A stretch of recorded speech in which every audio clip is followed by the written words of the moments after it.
मैं doctor BC Jat. आज अपन चर्चा करने जा रहे हैं बीए पार्ट थर्ड के बच्चों के लिए जो भारत का भूगोल है पेपर सेकंड, उसमें एक बिंदु आता है अपवाह तंत्र।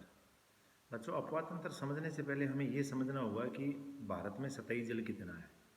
सतही जल हमें किन किन रूपों में प्राप्त होता है। जब हमें सतही जल के स्रोत मिलेंगे वो किन रूपों में प्राप्त होता है, तभी हम ये बात का विवरण अच्छे से देख पाएंगे, समझ पाएंगे कि वह किन दिशाओं में कितनी मात्रा में कब कब प्रवाहित होता है और किस पैटर्न पे वो प्रवाहित होता है।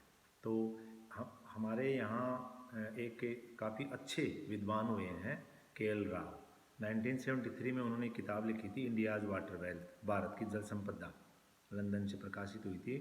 तो उनकी बुक के अंदर उन्होंने मोटा मोटा आकलन करके बताया था कि लगभग 1.6 किलोमीटर लंबी हमारे देश के अंदर 10,360 नदियाँ हैं। उनके आकलन के हिसाब से उन्होंने ये बताया था। तो ये के.एल. राव साहब का जो था, उसके बाद में काफ़ी लोगों ने इस पर एक एस्टिमेट किया कि भारत में कितना जल आता है, कितना प्रवाहित होता है, कितना भूजल के रूप में चला जाता है, हमारी पकड़ में कितना जल आता है। इसके बाद इस पे समय समय पे संशोधन होते रहे। सिंचाई विभाग, भूजल विभाग, भारत सरकार के सभी डिपार्टमेंट, इसके अलावा कुछ एनजीओ हैं राष्ट्रीय अंतर्राष्ट्रीय लेवल के, जैसे centre for science and environment नई दिल्ली, वो हर साल इंडियाज एनवायरनमेंट की जो स्टेट रिपोर्ट है वह प्रकाशित करता है। वह भी इसमें आंशिक संशोधन करता रहता है।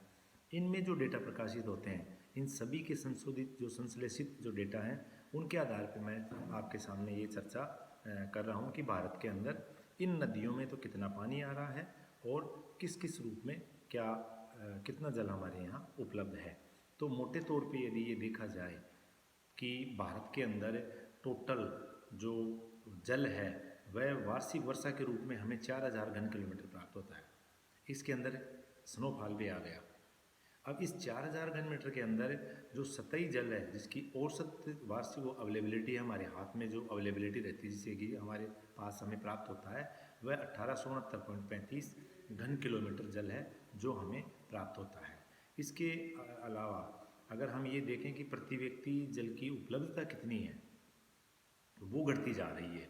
उसको देखा जाए तो 2001 में 1816 घन मीटर प्रति व्यक्ति प्रति वर्ष थी, घन मीटर, और वो 2011 में घट के 1545 घन मीटर ही रह गई घट करके। ये CAC का नई दिल्ली का एस्टिमेट आया था और ये 2025 में और भी घट जाएगी और वार्षिक जो उपलब्धता है वह 1341 घन मीटर रह जाएगी और 2050 में 1140 घन मीटर रह जाएगी। इस प्रकार अगर हम आगे इसमें से देखें कि हमारे जो सतही जल है, इसके अलावा अनुमानित जो हमारे उपयोग योग्य जल है इस जल में से 1869 में से हुआ है 690 घन किलोमीटर और भूजल संसाधन है 433 घन किलोमीटर। इस भूजल ये एक मोटा मोटा जो ब्यौरा है वह है हमारे भूजल और सतही जल का, जो हमें प्राप्त होता है वार्षिक रूप से और हम इसको किस किस रूप में कहाँ कहाँ काम में लेते हैं। जैसे 1869 घन किलोमीटर जल सतही जल का आकलन हमें किया, तो ये सतही जल जो है वह नदियों, झीलों, तालाबों, पोखर आदि के अंदर भारत के अंदर अवेलेबल रहता है और वर्ष भर या मौसमी रूप में नदियों के द्वारा भी ये बहता रहता है। और भारत में छोटी से लेके 1.6 किलोमीटर लंबाई से जो के.एल. राव साहब ने बताई वहाँ से लेकर के और 2,500 किलोमीटर तक, जैसे गंगा और ब्रह्मपुत्र जैसी विशाल नदियों तक के अफवाह यहाँ पर पाए जाते हैं। और इन अफवाहों का एक फिक्स पैटर्न होता है कि वो किस पैटर्न में बहते हैं। ऐसे नहीं कोई नदी अपनी मर्जी से। इस पैटर्न को डेवलप करने में 2-3 चीज़ें काम करती हैं, जैसे वहाँ का भू आकारिकी, वहाँ की भूविज्ञान, वहाँ अवेलेबल जल, ये सब मिल करके उस नदी का पैटर्न फिक्स करते हैं कि ये नदी किस पैटर्न पे है। तो जो भारत में जो नदियों के जो पैटर्न है उनमें महत्वपूर्ण पैटर्न 7-8 हैं। जैसे एक ध्रुवाकृतिक, एक पेड़ की तरह की पैटर्न के ऊपर पेड़ की शेप में अगर वह अपनी शाखाओं के साथ वितरिकाओं के साथ बहती है तो उसे हम ध्रुवाकृतिक कहते हैं। इस डेंड्रियाटिक पैटर्न या ध्रुवाकृतिक या वृक्षनुमा जो पैटर्न है उसमें गंगा के मैदान की जो नदियाँ, अधिकांश नदियाँ इसी पैटर्न पे बहती हैं।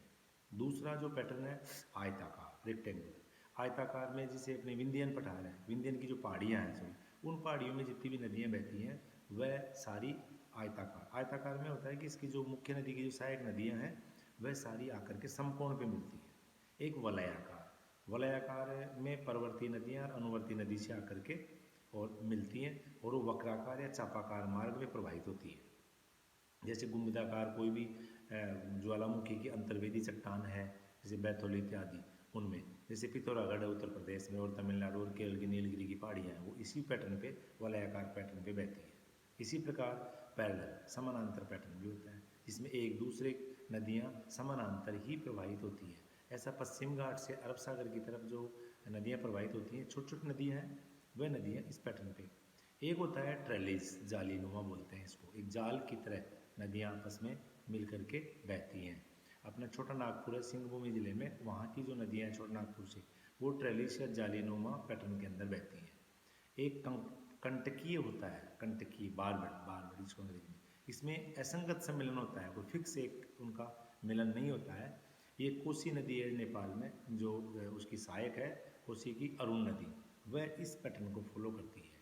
और एक है अरिये को कहते हैं रेडियल, गोल बिल्कुल एक रेडियस के रूप में।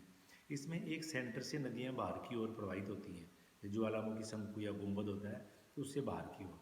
अमरकंटक से नदियाँ निकलती हैं, नर्मदा, सोन, महानदी, गिरनार और काठियावाड़ वाली जो नदियाँ हैं, असम में मिकिर की पहाड़ी वाली नदियाँ हैं, ये सब एक पॉइंट से बाहर की तरफ बहती हैं। तो इनका जो पैटर्न है वह अरिये पैटर्न है। इसके बाद में है सुपर इम्पोज, अध्यारोपित। ये मूल संरचना और आधार होता है, जो हमारा जो बेस होता है जियोलॉजिकल बेस, उससे असंगत होती हैं, और नवीन जो अनावर्त जो शैल है उससे वो फ्री होती है, स्वतंत्र होती है। जैसे दामोदर, स्वर्ण रेखा, चंबल और अपनी बनास, रीवा, का पठार की जो नदियाँ हैं, ये सब नदियाँ सुपर इम्पोज नदियाँ हैं। ये एक पार्ट है ड्रेनेज पैटर्न को पढ़ने का। इसके बाद सेकेंड पार्ट में हम पढ़ेंगे कि भारत में जो नदियाँ हैं वो कितने भागों में बांटी गई हैं, और वो किस किस डायरेक्शन में कब कब बहती हैं।